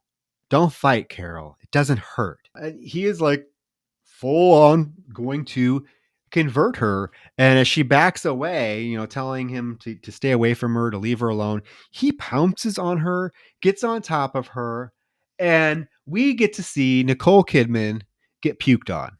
We do see Nicole Kidman get puked on, something I never thought I'd experience. And honestly, this is another moment in the film that I think is actually really good. The whole moment of her getting back into that hallway, she's looking around as like all of the doors are now blocked by his fellow alien people. She's got nowhere to go. There's people even outside, like watching through the windows. And then he jumps on her, and yeah, he pukes all over her. We get some more of this fucking awful digital cells, or white blood cells, as the virus is shown literally like going into her bloodstream. Totally unnecessary. But the sequence itself, the moment itself, is actually really intense. And everything that comes with her taking off running from the house, the way they edit this whole sequence, I really think it's actually quite good. This is quite an intense sequence. She has no choice. She takes off running. She gets in her car, drives away. There's this moment where she hits the garbage can, and that dog flies out and lands on her windshield. It's her dog. It's the gold, or not her dog, but it's his dog from earlier, which of course the dog fucking had to die. There's also that moment when she ran over to Jean's house, because he said that Ollie was over at Jean's, and she's like knocking on the door, looking through the window, and she doesn't see it, but there's like a woman's corpse there covered in like a webby substance, implying that some people don't survive the transformation into this alien phase, because I believe that's Jean's mother. He even says later on that his parents didn't survive it, so it's not really shown that much, but people can die in the midst of this cocoon like state, apparently. She drives into a roadblock of people, and so she has to get out and run away on foot because the people are blocking the road so that they can catch people and actually turn them into this alien species. She ends up downtown pretty quickly. I don't know how far out in the suburbs she was, but she's obviously right downtown in a matter of seconds. So she runs into a subway and gets on after, pounding on several car window doors to help her. Nobody helps her. So she gets on the subway, and there's various people just sitting there calmly. There's a girl with a bloody arm. This is the moment she gets a video message from Oliver saying he's scared and he doesn't know where he's at. That his dad took him somewhere. He doesn't know where he's at. She's starting to freak out. Admittedly so. She wants her kid. This man sitting across from her tells her to calm down. Don't show emotion. If you show emotion, that's how they know that you are human, basically. And so then we cut to this moment where a bunch of people just like storm this subway train that they're in, and starts like they start like they're aliens and they're starting to like trying to get these people that aren't transformed yet. And there's this moment where everyone gets up. There's a pregnant woman. They run to the end of the subway car. There is this disgusting moment, Roger, where all of the aliens have these people cornered and are just puking on them, puking all over them. There's puke going everywhere. Carol X actually jumps off of the train and she's trying to get the pregnant woman to get with her and she can't get her down in time. But this really grossed me out. Just all these people trapped being puked on. I really like this sequence, but I do feel like if we're talking about scenes that feel like they were shoehorned in, probably a reshoot, it's this whole bit of like she takes off running and all of a sudden she's downtown. You're absolutely right. There's this really weird time jump where like she's from one location to the next, implying she got away, I guess, but I would have liked to have seen it. And then there's this cool moment where like she's almost replicating that bit from the woman in the tunnel, but now she's the one that's like manic in the street. And it does feel kind of like full circle for her character. But this whole subway bit, it's really interesting. You get introduced to this random group of characters, and within like literally a minute, 2 minutes, all of them are now like taken hostage, whatever, being covered in vomit. Like, I mean, it's almost pointless to meet these characters because she meets, like you said, like this whole group of people in the subway. They're all pretending to be aliens, but they're immediately discovered.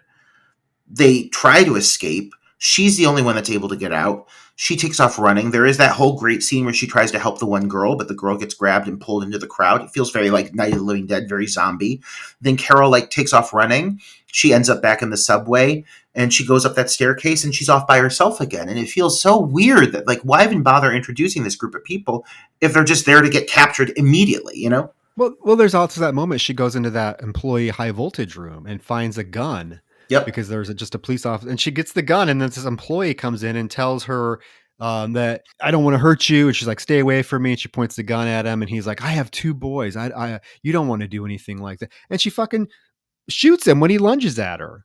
I mean, she shoots this man who is obviously an alien. So okay, I get it, but then she just takes off running, and she proceeds to like calmly exit, and she's back on the street again.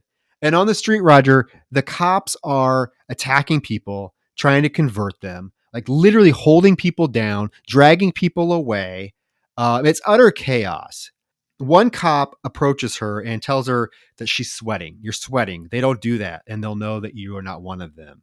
So he tells her to go away.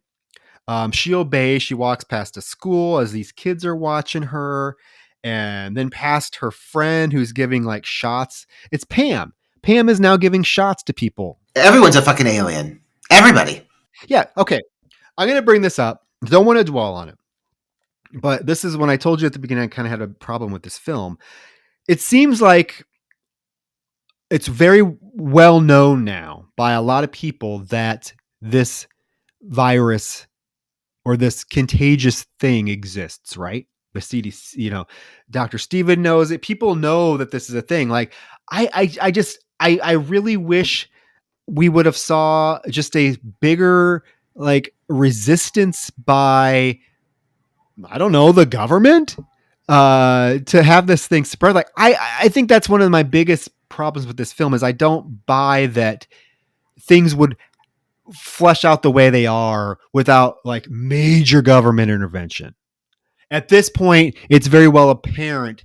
I mean, I can't sit there and think of a moment where like this is just going to be okay, and there's nobody from the government that's going to step in and try to stop this from happening. Especially when police officers are dragging people out of their cars, chasing them down. I just would have liked to have seen a conflict, not necessarily to be like realistic, even though I do think that would be the realistic approach, considering how everything transpired during COVID. We were locked down. All that stuff that happened during COVID, but as like a conflict, like it just seems to be like nobody cares that this is happening except a few select people. Yeah, I think one of the things that's alluded to, but we don't see enough of it, is like, one of the first people infected is a higher up in the CDC. Like, I mean, her ex-husband. Like, I think that this is all rather calculated, and I think a lot of the people who are infected are probably within certain government rankings, but you don't see it. We don't see enough of it to understand that. But I do get the vibe because there is a military force that's definitely working alongside the aliens at this point. You see a lot of military vehicles working with them, but there is the non-infected who are setting up forts and bases, because that comes up later as well, that are trying to create basically a way to fight back against this once they're realizing what's happening. I think it just hits so fast that, truthfully, I don't know how prepared people are for it.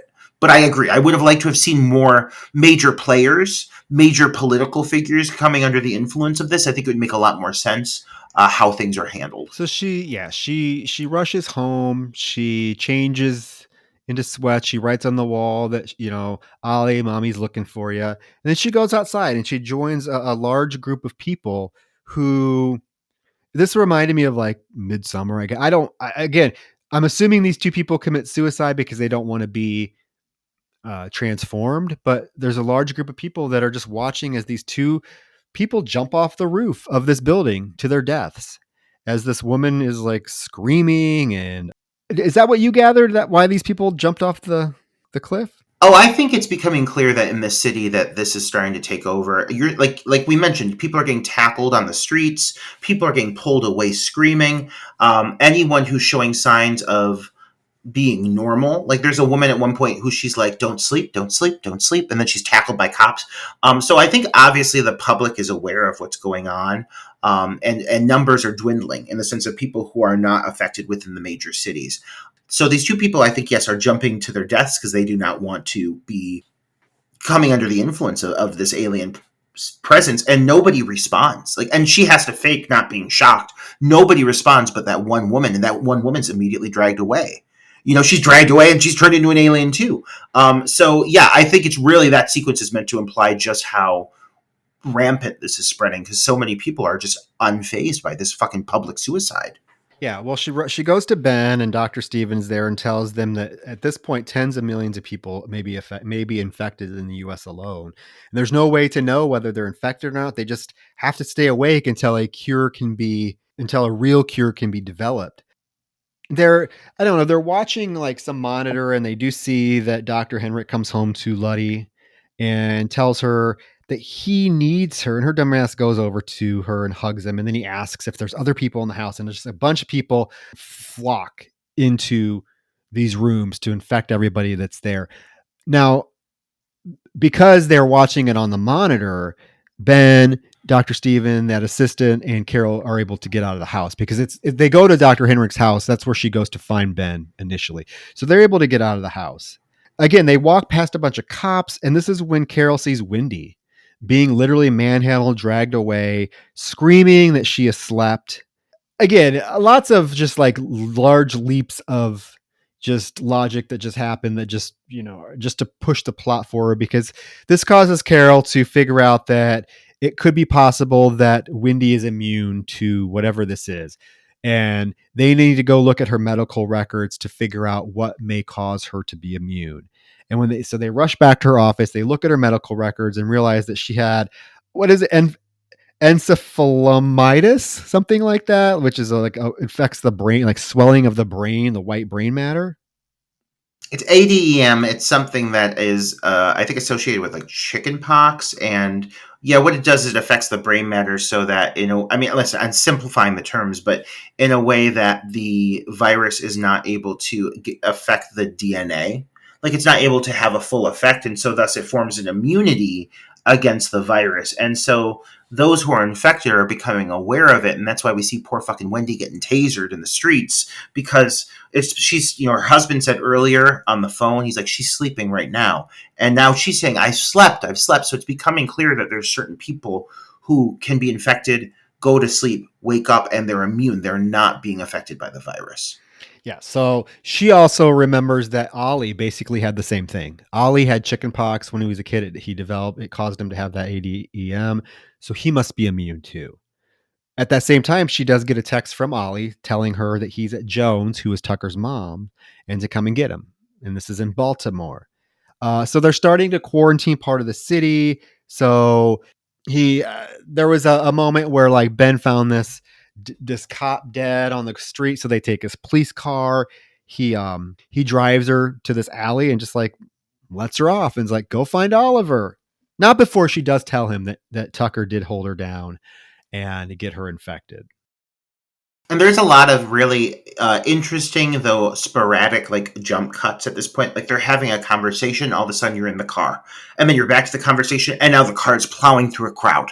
And he's like disguised himself as the cop. He's taken the cop's uniform and the vehicle, and he's having her duck down to hide, so they think he's the only one in the car. So when she gets out of the car, he's able to distract the aliens away so that she can make a run on foot from there. But yeah, then he's gone for like a chunk of the movie, which is a weird choice because you've got this big action sequence, and he's known for action sequences.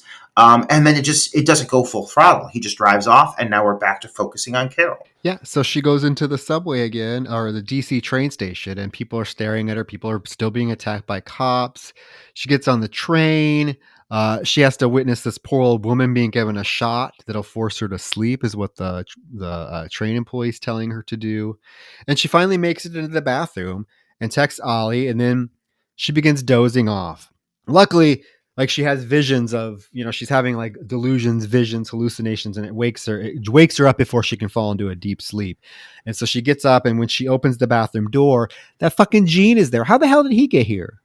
Oh my god, and he's a fucking alien too. So as if he wasn't bad enough already, now he's a little fucking alien. And he just straight up calls her out. He's like, stop fucking playing games, bitch. He's like, come on.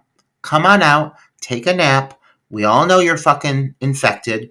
And she's like, oh, Ollie, please, let me just stay in here. I don't want them all to see me like that. And he agrees to it. And I'd be like, no way, bitch. I'm an alien. I know that you're about to turn into one of us. I'm going to drag you out kicking and screaming. But no, they let her stay in there. And she finds more of those like cellular, like mucusy things in the trash. Obviously, when people start to turn into these creatures, they start to form this film on them, and this cellular structure comes off of them. So she uses this. She places it all over her body, so when they check in later, though she has not slept, it looks like she does because she's pulling this gunk off of her. So she does manage to manipulate them yet again. Yes, and she has to remain completely emotionless as they march her from the train to outside of the train station where Tucker is waiting for her. They go to his mother's house, and his mother very pleasant. She's making a cutlet for dinner that looks very delicious. She looks like a bitch, though. She does. Joan. Yeah. She looks like a fucking bitch. So Carol asks if Oliver's joining for dinner, and she said, "Well, I imagine so." There's this moment when she's eating dinner that her phone rings, and it's Ben. But she has to pretend that it is a client so that they don't catch on. He basically is telling her, "Hey, I know you're in the presence of these people. So all I'm telling you is I'm on my way to you." Some visitors show up for Tucker, so he goes downstairs. Carol asks to be excused. This fucking little Gene, he knows she's up to something. Thank God she physically throws him when he comes up to the door. I can't wait to talk about the moment where she launches Gene like a sack of potatoes. But she does find Ollie. And they have a moment where they don't trust each other. And then she says, she says, like, we're in quite a pickle, aren't we? This fucking pickle game. And that's how they know that they are not aliens.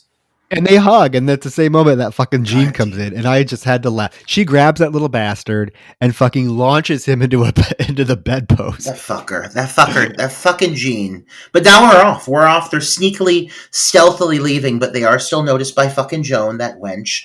As they're going downstairs, the security guard gets alerted as to the fact that they've made a run for it.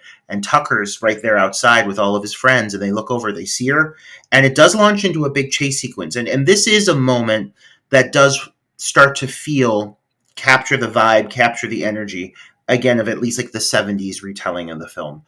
There's so many big sequences of crowds of aliens chasing after people, and this does capture that energy for a moment. I really like these on-foot chase scenes because it does really start to feel very like helpless. I mean, like these things are everywhere, and she has to do whatever it takes to survive at this point. Everywhere, and yeah. Well, she is able to like duck into a building in the alley to lose them. And, she thinks she loses them, but this building is like abandoned. So all over the floor is glass. You can hear the glass breaking and crunching as she's stepping on it. Tucker hears this and he comes into the building, and he is basically talking nonsense about what they are doing, what they're doing, transforming humans into these new life forms, is no different than what she does by giving clients pills. And that basically he is creating the society that is going to be free of crime, free of hate, free of anything bad that humans have done in the past. The society that they're creating is going to be, that is all going to be eliminated, right? And then he does mention to her, like you said, that she's the one that is the reason their marriage failed, because she put Ollie first, her job second, and he was third. She hides Oliver and finds a hammer and kind of goes over there to try to sneak out of the door when he hears her and grabs her violently, starts to attack her. That little Oliver, he comes out with a fucking pipe, swinging on his dad. I do appreciate that Ollie finally fucking stepped up to the plate and he just busts this guy in the leg and saves his mom. I mean, he does practically save her. And then she steps in and hits him in the head with a hammer. So these two are at least willing to fight to survive. Oh, yeah. I like the moment when Ollie does hit the dad and he saves the day. And Tucker starts to choke him. And yeah, she bashes him in the head with a hammer, presuming he's dead. They run out and into a pharmacy, which has now looked like it's been ransacked. So again, I don't feel like like the imagery of, or what we've seen kind of lends me to believe that all these businesses are now ransacked, because it's not like I don't know. But this pharmacy is ransacked. She's looking for medicine. This is basically the opening of the film that we discussed earlier in the episode. She finds some stuff to try to stay awake. She gives Ollie a needle with insulin and tells him that if she falls asleep, he needs to push the needle into her heart and inject her. Phone rings. It's Ben. He says he's very close. She tells him Oliver's with her and that she's really tired. Oliver's hungry. They get some nuts and they have some nut puns. Lots of nut puns. We are very full circle to that same pharmacy from the beginning of the movie. So you are starting to pick up like, oh, okay, I understand now why she was delusional. I understand why she was talking to herself, because the poor bitch is fucking tired. I mean, she's exhausted. And this whole thing with her giving him the syringe, like, she's putting a lot on this kid. But this whole place looks absolutely wrecked. There's blood all over the walls. I would not let my child drink from that fucking water fountain. You notice how he's just drinking from the watering fountain with the blood running down the wall behind it where someone got their brains blown out. Surprisingly gory, surprisingly graphic for everything that we've seen up to this point.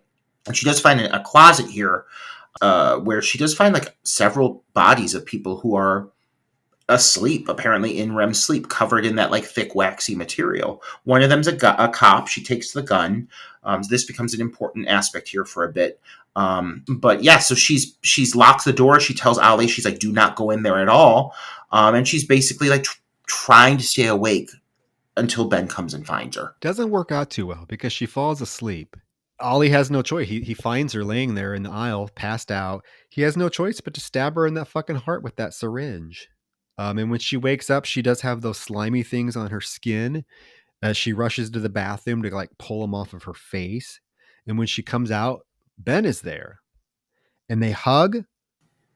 And Roger, he looks at her and he says, you know what, Carol, you never have to be scared again. And she realizes, holy fuck, he is one of them. And, you know, she pulls the gun on him and all these other aliens come in behind him.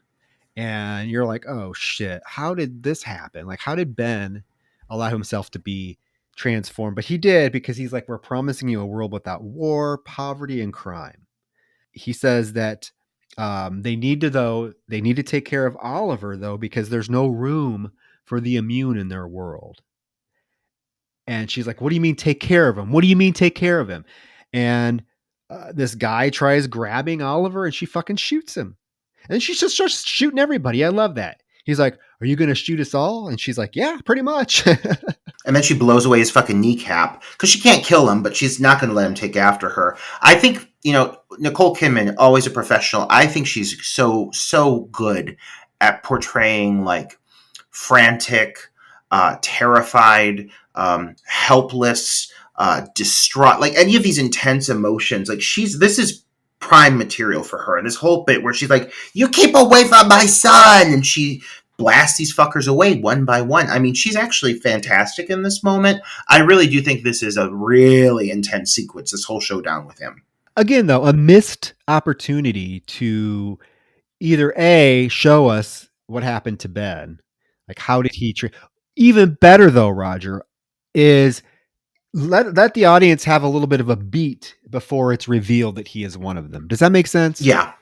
It like she comes out and right away from what he says, she knows is one of them. I think it would have been a little bit more effective if if she would have come out and they would have actually he would pretend that they're, oh look, I'm gonna get you out of here, and then at a moment reveal that he's one of them. It just happens so fast, and like you said, like I've said, and like you've said, he disappears for such a huge chunk of the film that to bring him back and then right away, oh, he's one of them. I think they made a mistake. They could have packed a much bigger punch and impact with the scene if they would have played around with him, like tricking her or her not catching on that he's one of them until they're in a more of a precarious situation. I don't know. It just kind of didn't really have the impact that I think it could have for me. Yeah, it does feel rushed. It does. Like he's just there and boom, he's an alien. But it does launch into more action. You know, she gets into a car, and they take off driving. I'll say this. I personally, if a chase sequence is handled well, I can get down with it. I like this sequence. I enjoy it. I like movies like Mission Impossible. I am all about it. I very much enjoy this finale. I know you probably don't, but for me, as someone who actively looks for these kinds of sequences, I think it's handled really fucking well. I'm not saying it's not done well. I just don't need this in an alien invasion film. I'm sorry. It's a little bit too Fast and Furious, Mission Impossible for my liking. I mean, if I wanted to watch cars blow up and run at each other and explosions, I would put on Fast and Furious 5. It got to be a little bit too over the top for me. It was like, oh, look at how big budget we are. Look what we can do. We're blowing shit up. We're having helicopters being. I'm just like, I don't know. The car's on fire now. Like, how do they survive Oh yeah, it? somebody throws a Yeah. fucking Molotov cocktail on the car, and they're literally driving the car while it's engulfed in flames. All in the meantime, Steven is in the helicopter above them, telling them where to go. They just got to get to this specific parking ramp, and once they're there, they got to get out of the car and run to the roof of the thing so they can get on the helicopter. It's all very action movie esque. There's a kind of a Dawn of the Dead slash demons feel to it, of them trying to get to the roof so they can get on the helicopter. But yeah, there's that moment where she literally there's probably about 50 of these aliens all on the car, like they're on the hood, they're on the roof, they're on the windshield, and she slams on the brake and they all fly through that plate glass window. That's kind of cool. I'll give it that. But it just gets to be a little too actiony and fiery for my taste. I get it. I get that. They do get to the roof and to the helicopter. I will say, like, I think the issue, and for me as someone who enjoys these sequences, my issue is still, like, up to this point, it hasn't naturally felt like it was going in that direction. So it does feel like kind of out of nowhere. It's really well done. It's big sequences. There's several great moments in the parking garage as well, like the elevator bit where you see them running through the cars, running towards the elevator, and she has to hit the one in the head with the fire extinguisher. Like, all of that's great. It's really suspenseful. But all of the action they're throwing at you up to this point, like, it feels like this film took a complete left turn, and it might be doing something I enjoy, but I can also acknowledge, like, this is where those reshoots, again, like, I see them. They're glaring. The whole ending was reshot.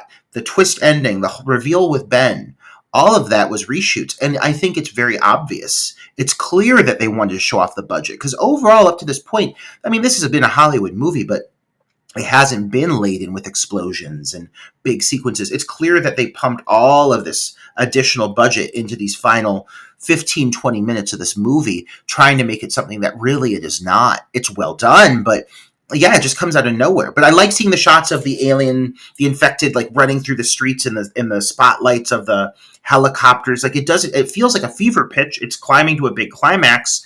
I just didn't anticipate it to go this route the first time I saw it. But they do a good job with it. They get into the helicopter, they fly away. It's all very dramatic. No, I can appreciate that it looks great. It's very well executed. I can appreciate that. I just don't think it fits with this film. But with that said, it doesn't like sink the film for me. We then cut to some news broadcasts about immunity and the fact that the people that were immune were able to allow them to create a vaccine that is pretty much, we don't know the span of time, but it's pretty much eradicated the alien disease.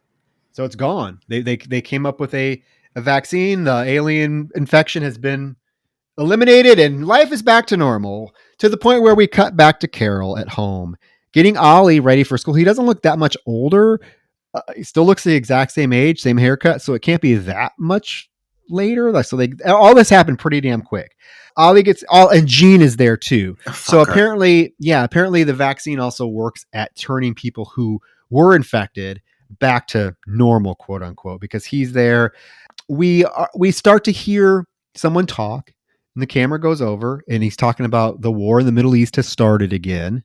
Because one thing we missed out on is like throughout the film, the war in the Middle East is going on. And like when the film first starts, there's all these news broadcasts about how many people have died in Iraq on a single day. Like, oh, it's the single most deadliest day. But then as the alien invasion has really reached its peak, we do hear also news articles about, or news programs about how there has been, it's the 5th straight day without any casualties. So hinting at the fact that yes, in this world, there would be no war. But now we hear a voice reading the newspaper saying, today we had 73 more casualties in Iraq. And it is Ben. He's fine. He's been immune. He's been vaccinated. And then we kind of close out the film with that voiceover from Russian Yurshov, who is talking about humans in the right situation are capable of the most heinous crimes. So everything is going to go back to normal, for better or for worse. And that's what I'm saying. Like these aliens, all they wanted was a world free of war, free of crime, free of of course you might have to kill a few immune people, but now war's raging in Iraq again. It's back to being violent humans. What I want to know is how she got stuck adopting fucking Jean, who tried to basically throw her under the bus and abduct her and get her turned into an alien. But now she's his adoptive parent. That came out of nowhere. I do like that Steven is like really like seen as like the figurehead behind all of this. He's like in his news report, he is explaining that everybody who was under this alien influence, it basically was as though they were unconscious. They don't remember any of it. So I think one of the things this whole final bit's really interesting, some of the things they touch on, but the idea that if you are infected by this alien force, you are not aware. You are not conscious for it. So this is an alternate personality taking over your body. It's not like you have control, as they alluded to it. So I think there is some weight to that, though they barely explore it aside from this monologue that they give Steven. But this whole last bit, you get this long dramatic shot on Nicole Kidman with her pouty lips and her big eyes as she's listening. She's thinking about that whole monologue with Yurish from earlier in the film, talking about how just horrible humans can be. And in a way, like, could that outcome have been better for us? Would there be a peaceful conclusion that we as a humanity, as a society, just cannot have? And this is kind of, it's a current that runs through the film, but not nearly prominently enough. And it really is one of the strongest ideas that this film brings up. So much like a lot of other things we said, like, I wish there was more of this in this film. I wish there was more of this. I would have loved to have seen them explore way further, more prominently, what's going on with the violence within our world and how things started to change for the better when these individuals, these aliens, started to take over. Because they keep bringing up the peace amongst the land, like how our world was changing. And I don't know, like, would it have been worth it for her to sacrifice her child to have peace throughout the world? Or would she have known, though? I mean, if you're unconscious through the whole thing, if you're not actually aware of what's happening, is it even fucking worth it? You're losing your humanity. And I think that's at the end of the day, that is still the one thing worth fighting for, is still having the control over ourselves, having our humanity, being able to make our decisions for ourselves. And I think it's quite effective that the film does end on what we assume is her really pondering whether she made the right choice to fight as hard as she did against what was transpiring. Because what could life have been like under this, alien invasion? But like, again, nothing in this film paints this alien invasion as being something totally horrible. And I think that might be one of the other fails of the film is like, if you wanted to for the audience to buy that this is something that we should be fighting against and rooting for people to fight against it, although Nicole Kidman as character is really the only one that we ever see truly trying to fight against this thing. We just, I mean, there's a few random people here and there, but like, doesn't seem like a lot of people are really concerned about this throughout the whole film. So it is a really interesting way to end the film. But I think it could have been a lot more impactful if they would have just fleshed those themes out heavier in the film, did away with some of the more action sequences that I know why they did, because they wanted, that big budget studio feel to the film. But like, I'm more concerned about the themes, the interesting themes that the film was trying to touch on, but never fully fledged out. Yeah, I think there's a lot of those. I think there's a lot of those. And I think, kind of coming full circle to the start of the dialogue we had here, this is a movie where I think that the studio interference kind of it's noticeable. I mean, it's visually noticeable. I think that I'd be curious to see what the original cut of this film could have looked like. What would have been different? How would it have played differently? Would some of these deeper concepts have been explored further? And maybe would they have just forsaken the whole action aspect of the finale and just instead explored the more human elements of this film? Because that is truthfully some of the more interesting material in this movie. I like the action sequences. I think they're really fucking entertaining. But what I want to know, if you're going to do a movie like an Invasion of the Body Snatchers, you're really getting to the depth, the core of what makes people tick, what makes us as a species work, and what makes us not work. There's a lot to explore there, and I think that they missed some opportunities that could have made for a really interesting piece of cinema. I mean, I feel like at this point with this film kind of came and went. I don't think it ever made that big of an impact critically or box office wise. So it's just kind of like one of those anomalies that gets talked about every so often when a podcaster wants to bring it up to cover. But I mean, I think now the only way to ever remedy like the things that this film did wrong would be for, at some point, we know it's probably going to happen, another Invasion of the Body Snatchers retelling, reimagining. I don't know. I didn't hate this film, Roger. I did not hate this film. I guess I just feel really indifferent to it. I wanted to like a lot of what was being presented, but at the end of the day, it just didn't. It just was too all over the place.